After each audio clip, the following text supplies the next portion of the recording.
Hey, good morning, everybody. Chris Eggleston here, chrisegg.com. Hey, it's been a little while since I've put on a live show, but been doing a lot of thinking lately to the evolution of things due to the cause of this crisis, the government shutdown, of all these things going on right now. I'm not. I mean, when I evaluate the situation, I'm not super concerned about the virus itself. I'm concerned about the actions that we are taking um, to quote unquote um, flatten the curve, so to speak.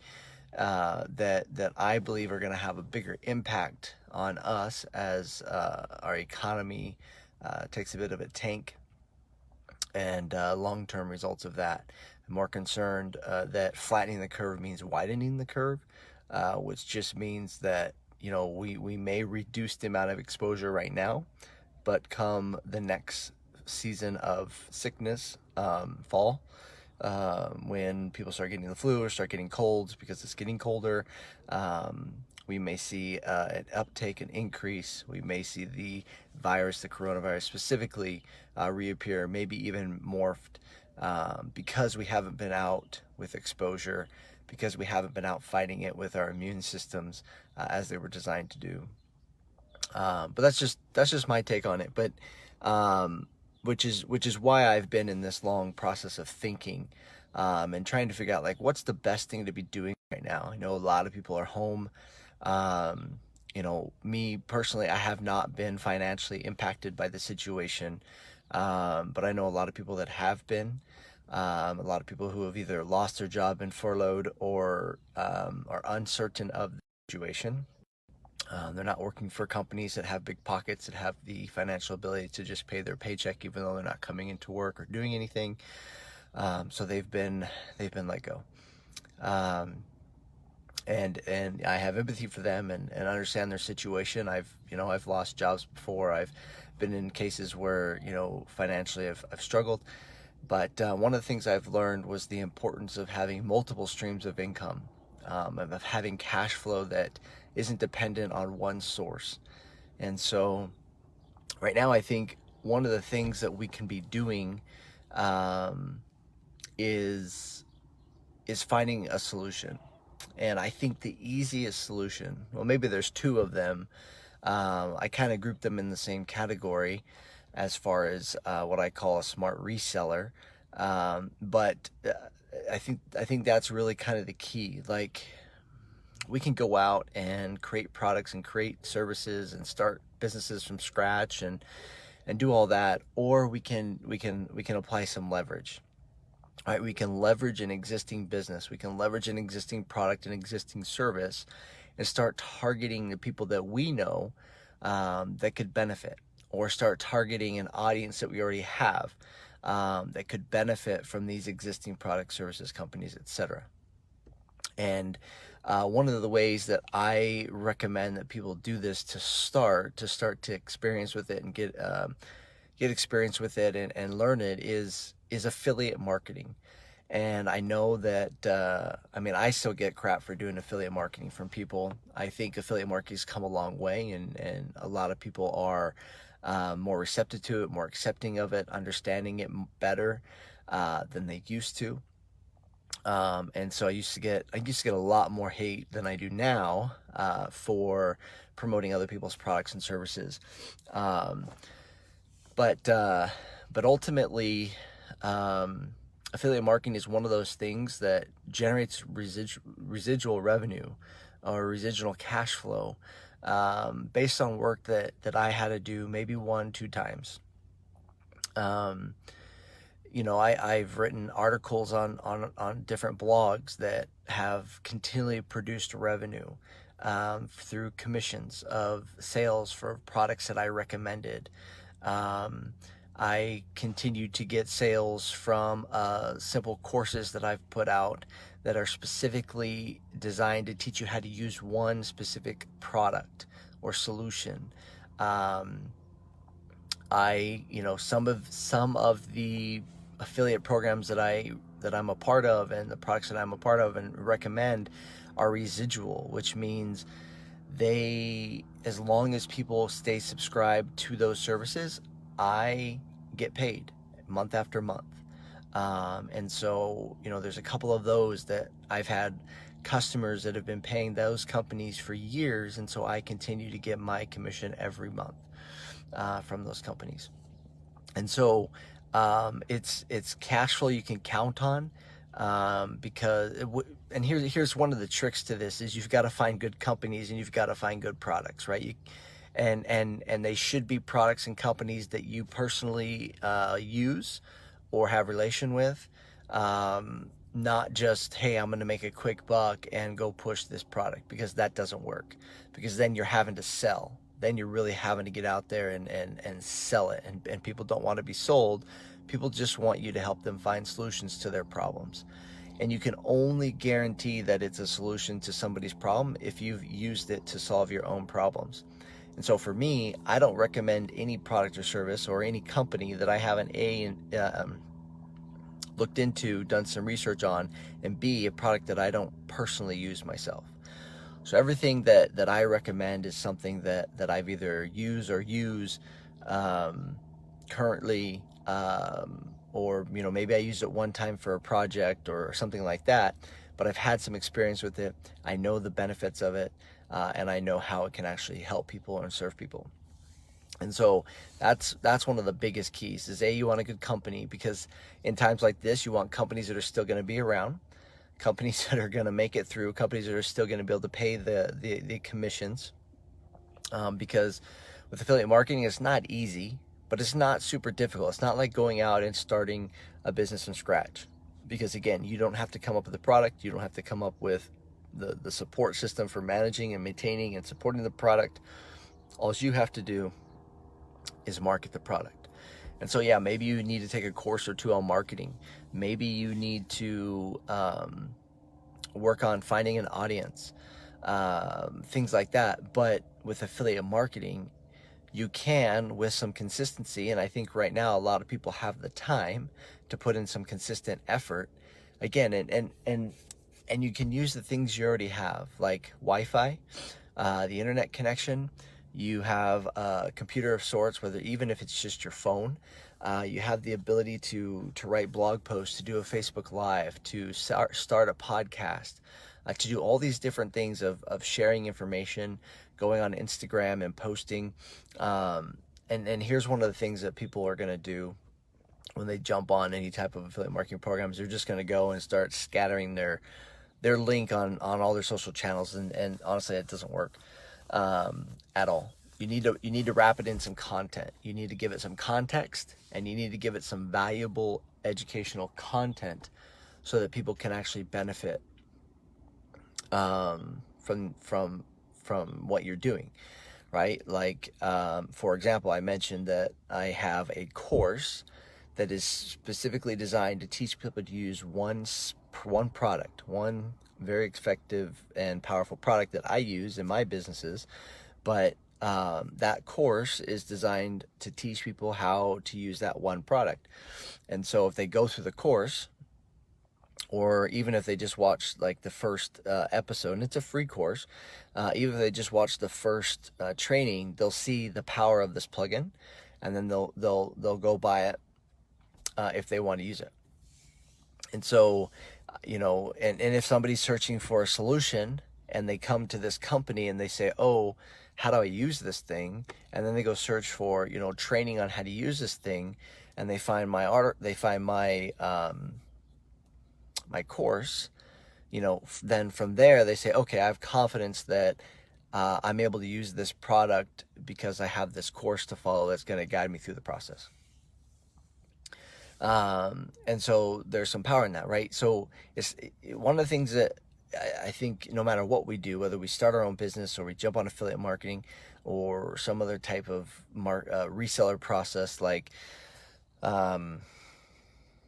network marketing, again, another good one that is great for starting when you're starting a business.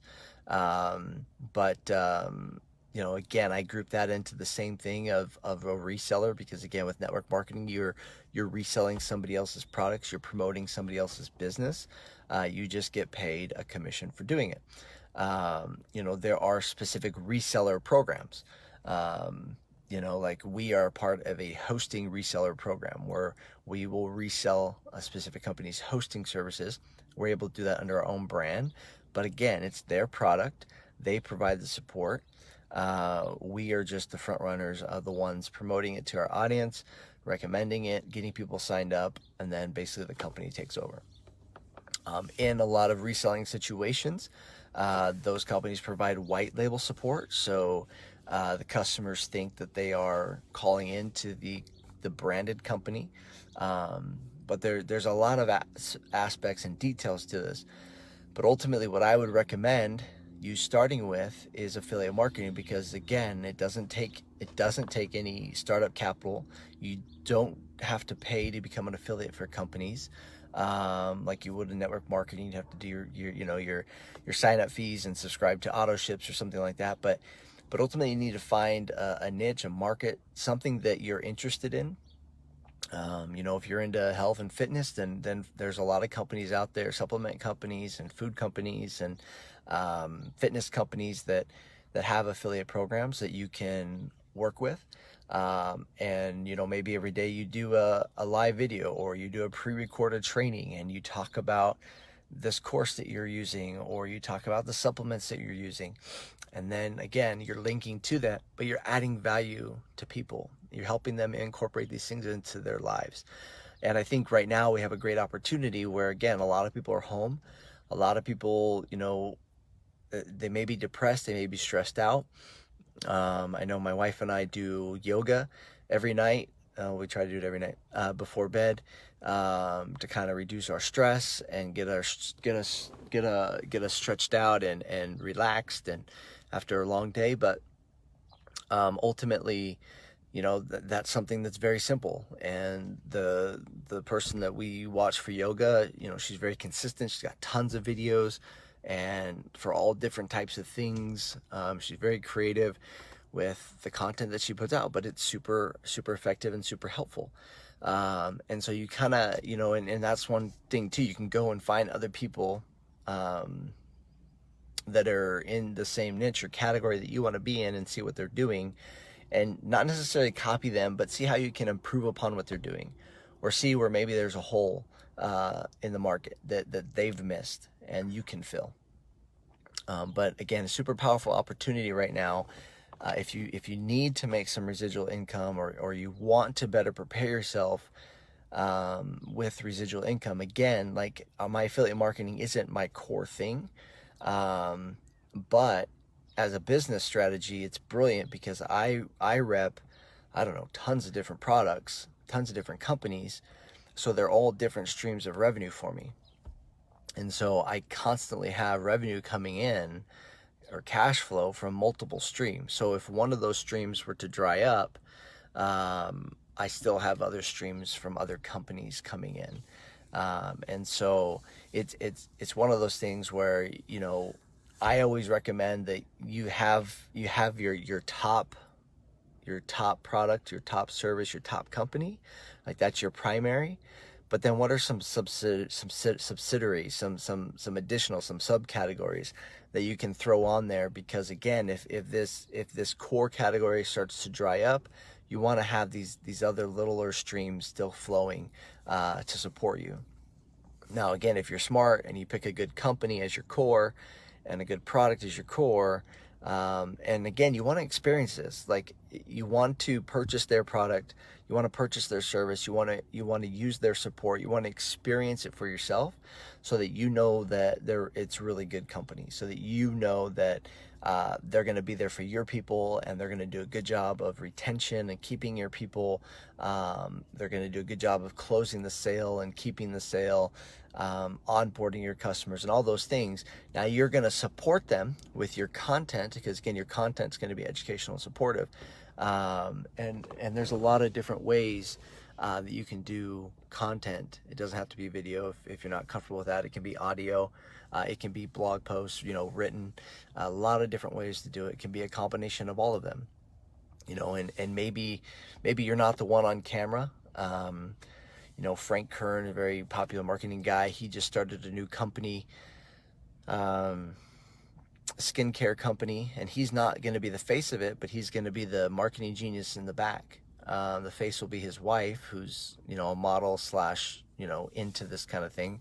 So she'll be the face of the company. She'll be the one doing the videos and all the actual face, customer to customer stuff, promotion stuff, but he'll be in the background doing all the actual marketing strategies and things like that. So you may not be the face. Maybe you find your wife or your husband or a child, or you find a partner, somebody you can bring in to be the face if you're not comfortable with that, and then you figure out the marketing stuff. You figure out how to get out and promote it, sell it. So there's a lot of different avenues you can take, and a lot of different ways you can get your information out there. One of the most powerful things is that it is zero cost. Technically, if you have a computer, if you have access to a computer, access to the internet, again, you can use your phone. You don't have to have a computer. You can use your phone, and with things like WordPress.com and Medium.com, you can easily create content and publish it out there for free. Facebook Lives, again, more free resources to put your information out. So I just highly recommend that if you are in the situation where, hey, you went through this time of crisis where your income kind of either maybe dried up and stopped because you lost a job, you were furloughed, whatever it was, and you had no income, you can take this time now to start building additional streams of revenue through something like affiliate marketing, network marketing, reseller rights, and start generating something that's going to be consistent, multiple streams of income, so that, again, if your main source of income were to dry up, again, then you would be okay because you have these additional streams of revenue. And maybe it gets to the point to where you're doing so well with these additional streams of revenue that you don't need that main income, which might be a job, and you can just go on and blow up your reseller business. But if you have any questions, I'd love to hear them. If you have if you need any advice, if you want some resources on programs you can take sorry, I got a little gnat flying around here. Some resources you can use for courses on learning how to do marketing, or book recommended, anything like that. Feel free to reach out to me. Use the comments of this post, and I'll love to help you out any way that I can. I'm launching a new podcast called The Smart Reseller. You can find it out there. And then we'll also be setting up thesmartreseller.com to do more education around this topic, and sharing things that I'm doing with affiliate marketing and other reseller opportunities. So I look forward to hearing from you, and hope you all have a great day. Hope that you're healthy and you're finding ways to cope and get through this time. But again, feel free to reach out about anything, and I'd love to help where I can. All right, y'all have a great day.